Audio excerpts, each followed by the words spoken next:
Boa noite a todos. É um prazer estar conversando com vocês para finalizar agora a nossa disciplina, mais uma noite aí de aula. Infelizmente não é uma interação síncrona, mas desculpem, né, a impossibilidade disso, mas vou deixar o fórum no Moodle aberto para a gente discutir os temas finais aqui da aula. E também vou deixar essa aula gravada como uma revisão dos conteúdos que a gente viu até agora, para que vocês façam com tranquilidade a avaliação do dia 21. O que eu preciso finalizar com vocês, né, segundo o cronograma, que vai estar disponível com algum material de consulta para vocês referente a essa semana, é a questão do a continuidade do que a gente tem discutido sobre planejamento. Eu conversei com vocês sobre adotar medidas de avaliação, né, os indicadores de saúde são essa ferramenta. Eu consegui mostrar alguma coisa da Sala de Apoio à Gestão em Saúde, né, o SAGE. Vocês trouxeram uma reflexão interessante no final da aula sobre não saber acessar, não saber trabalhar os indicadores. Tem alguns vídeos que eu vou deixar disponível para vocês que orientam o acesso à plataforma, principalmente DataSUS e RIPSA, né, que é a Rede Interagencial de Informações para a Saúde. Essa foi a temática que eu trabalhei durante o doutorado. Meu objetivo era capacitar enfermeiros que atuam na atenção básica a manejarem essas bases de dados com o objetivo de subsidiar a gestão em saúde. Foi uma proposta bastante interessante, né, na época da realização. E o material que foi desenvolvido vai estar disponível para vocês no ambiente Moodle, né, o acesso à plataforma de ensino. Continuando então a discussão sobre estratégias de planejamento, né? A gente falou sobre o planejamento estratégico que leva em conta as diversas relações, né? Nunca um só ponto, mas as diversas relações no ambiente, no desenvolvimento de determinado problema, onde é possível a atuação. Nesse aspecto, eu gostaria de salientar o que um autor muito conhecido, né, da administração pública e de saúde, Matos, ele nos ajuda a entender como definir um problema. A gente define o problema a partir do que a demanda traz, a partir do que os usuários do sistema de saúde trazem. Como eu determino o meu plano de ação? Como eu determino onde ou o que eu vou analisar a fim de intervir, né? Criar uma estratégia de intervenção, diagnóstico, planejamento e intervenção. Para isso, a gente não existe uma regra estabelecida. A maioria das vezes o que acontece é responder à urgência.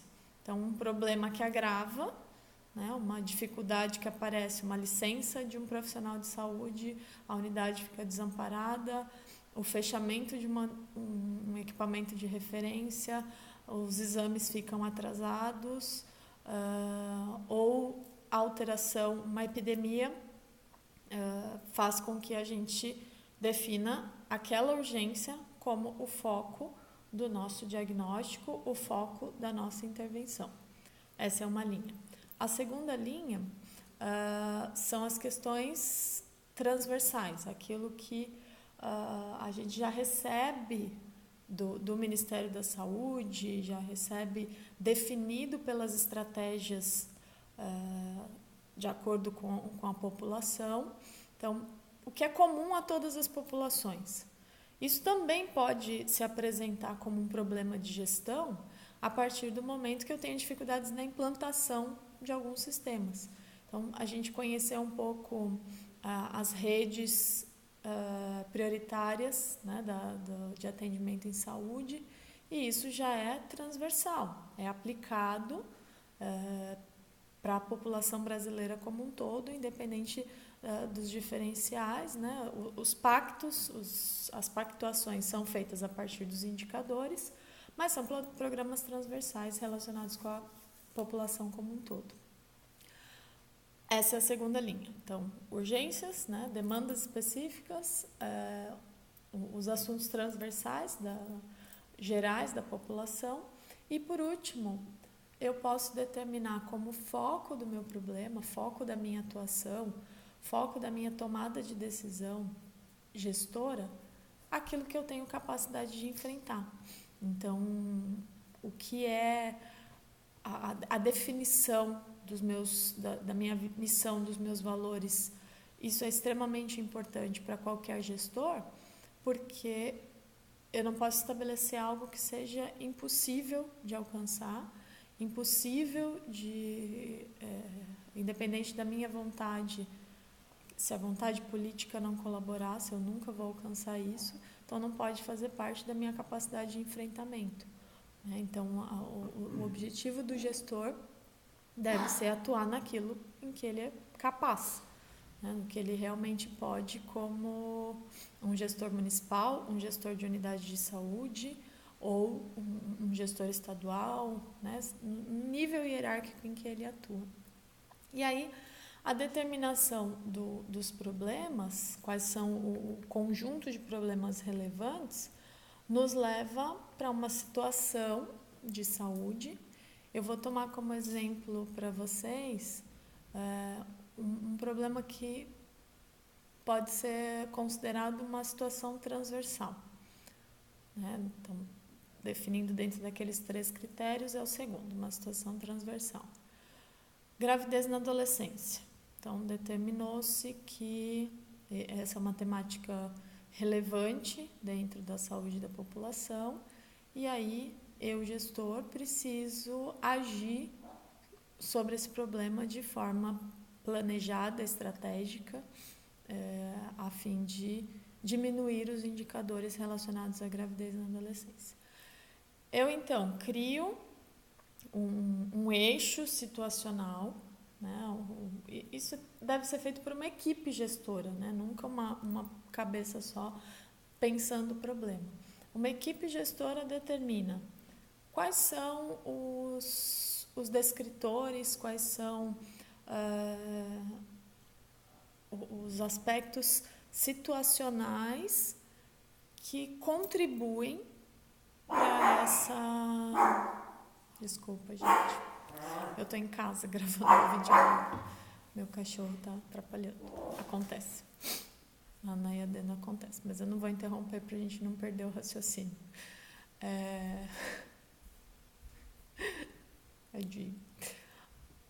Eu determino, então, o eixo situacional. Então, o que contribui para o aparecimento ou para o aumento dos índices de gravidez na adolescência.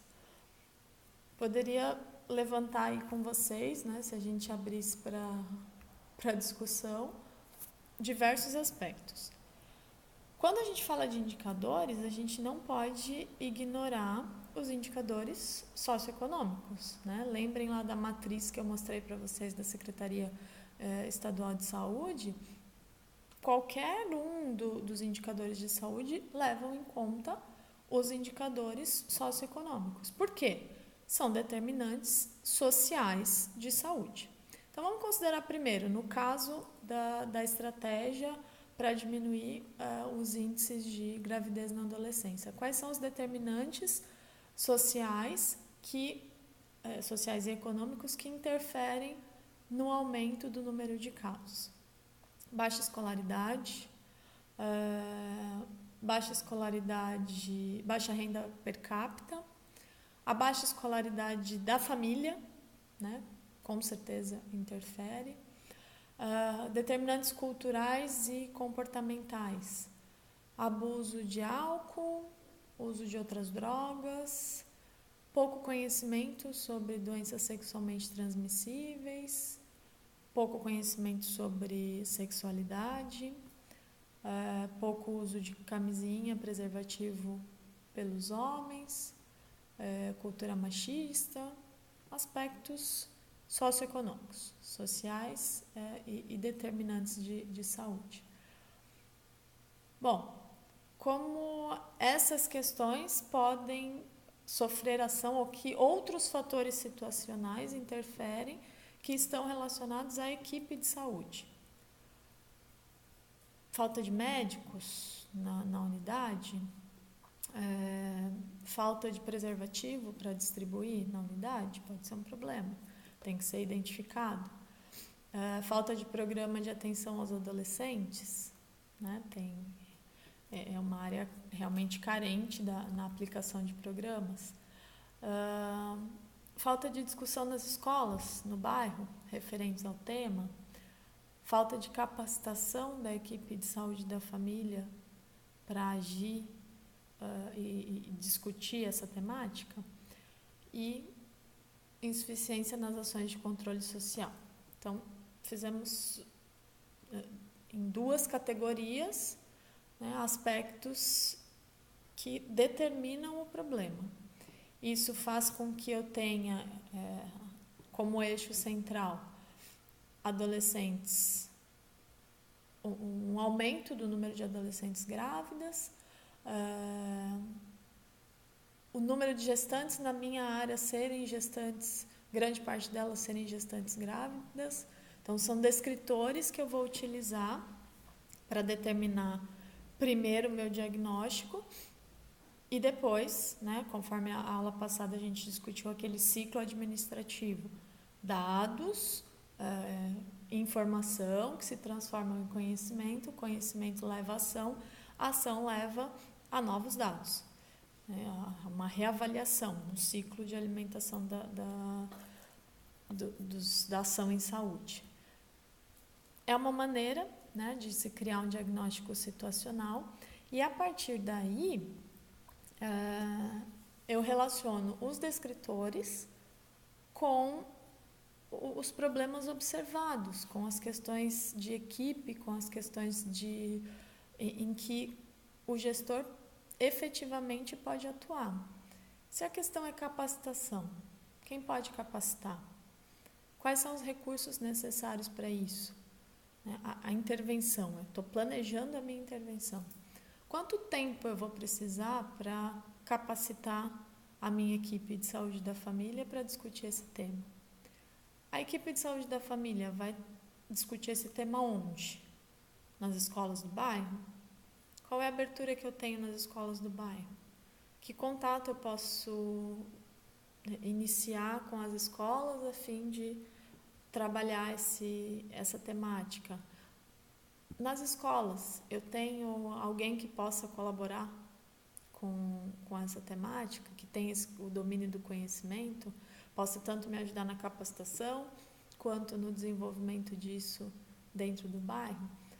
Eu levanto, a partir dos problemas observados, quais são as potenciais soluções que podem ser acionadas dentro da minha rede de apoio. Falta preservativo, acionar Secretaria de Saúde. Não chega o suficiente, então melhorar os indicadores de distribuição. A equipe gestora é quem vai determinar, né? Falta médico, a gente não está conseguindo trabalhar esse tema porque a demanda não tem a procura na unidade, porque a unidade falta médico. Acionar a secretaria, né? Questões os conselhos, né? Na última aula o colega falou sobre a importância do olhar que os conselhos comunitários têm sobre os problemas da população e como eles contribuem muito, né, com as opções, em mostrar quais são as opções ou os pontos fortes daquela comunidade a fim de utilizar isso como ferramenta estratégica, né? A questão de equipamentos de referência, então tem maternidade na área, em outro município, como eu posso solicitar universidades, né? Como eu posso solicitar essa parceria para trabalhar o tema. Enfim,